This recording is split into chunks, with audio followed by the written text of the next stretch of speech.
begini, boleh saja LH itu mengatakan izin sudah lengkap. Sekarang siapa ya sih yang tidak tahu menahu, tidak paham kalau izin itu bisa dengan kalimat under table, ya kan?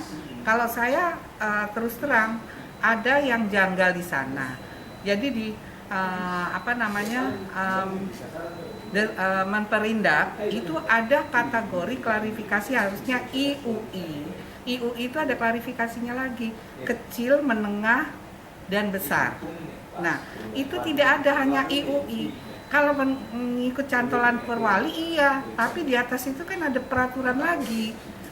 Masa peraturan Pemerindak itu kalah dengan perwali, kan nggak mungkin gitu.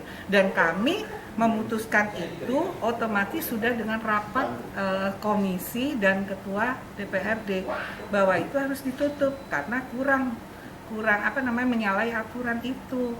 Nah, karyawannya aja lebih dari 19. Kalau IUI menengah itu kecil itu 19, dia 20 waktu kami sidak. Nah, kalaupun dia mau mengakal seperti apa, kejadian dari sebelum rapat itu yang kesalahan dia berusaha untuk ditutup-tutupi. Ada apa justru kami bertanya dengan LH? Kepala Dinas LH kalau diundang ke sini nggak pernah datang. Iya kan? Kalau mau bicara hayo di komisi gitu. Nah, rekom kami dari DPRD, institusi DPRD sudah mengeluarkan rekomendasi, ya kan, dengan kesalahan-kesalahan itu. Ya, artinya kami menanyakan itu juga ada dengan pakar, tidak mungkin kami memutuskan seenaknya sendiri. Tuh. Jadi janganlah semua serba under table, oke, licin jalannya, nggak bisa. Karena yang saya kejar adalah PAD.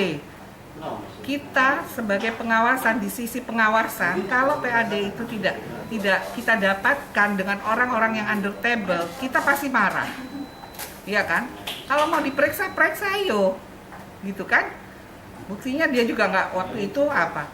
Kalau mau kenyataannya kan jenengan juga pernah tahu hasil rapatnya seperti apa, jawabannya dinas-dinas seperti apa. Bingung semua karena saya sudah terlanjur menerima atau bagaimana, kami tidak gamblang menuduh ya, tapi ada apa ini justru di sisi DPRD menyelamatkan PAD daripada pengusaha ini gitu loh.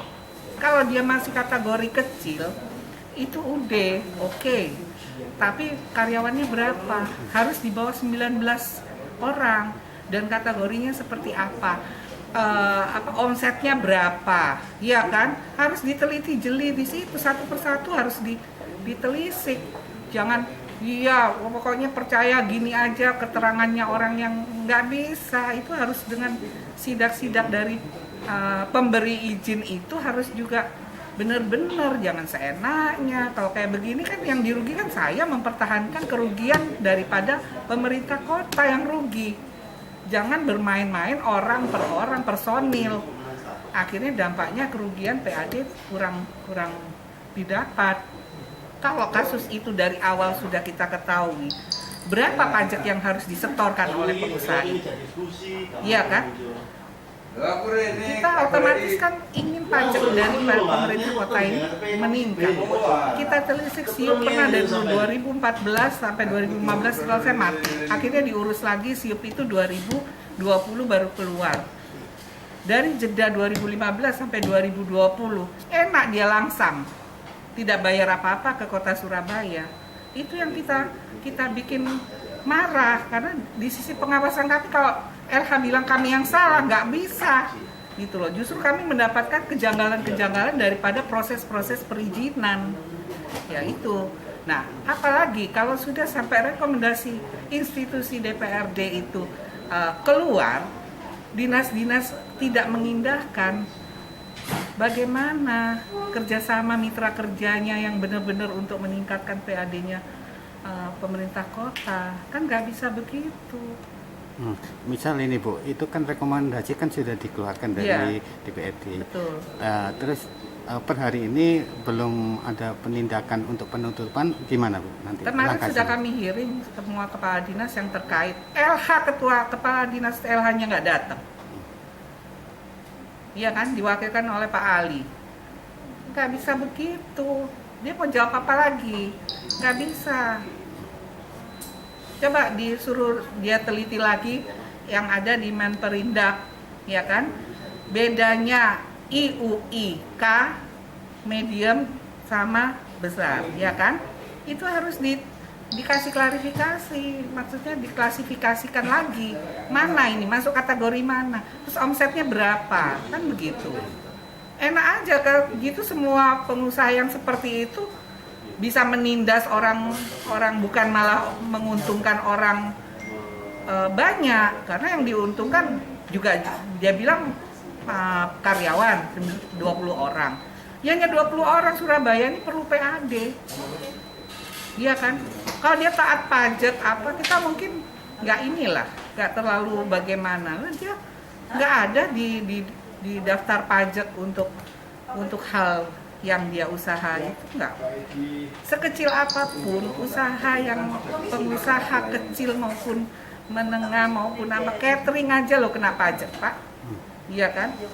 Kalau seperti dia tidak pernah bayar pajak ya kita pasti marah, nggak mungkin, ya pasti ditutup lah sama DPRD. Kan begitu. Makanya ada apa ini di balik ini, dinas-dinas kan gitu. Harapan Komisi A sendiri Ya, setelah itu apa? taatilah aturan-aturan yang ada. Mempelajarinya jangan hanya batas perwali. Di atas perwali ada perda, di atas perda ada keputusan kementerian, ya kan, Menteri Perdagangan. Itu harus dilihat, harus disambung. Nggak bisa hanya cuma perwali. Gitu loh. Perwali nggak akan kuat kalau di atasnya itu ada aturan. Iya kan? Gitu.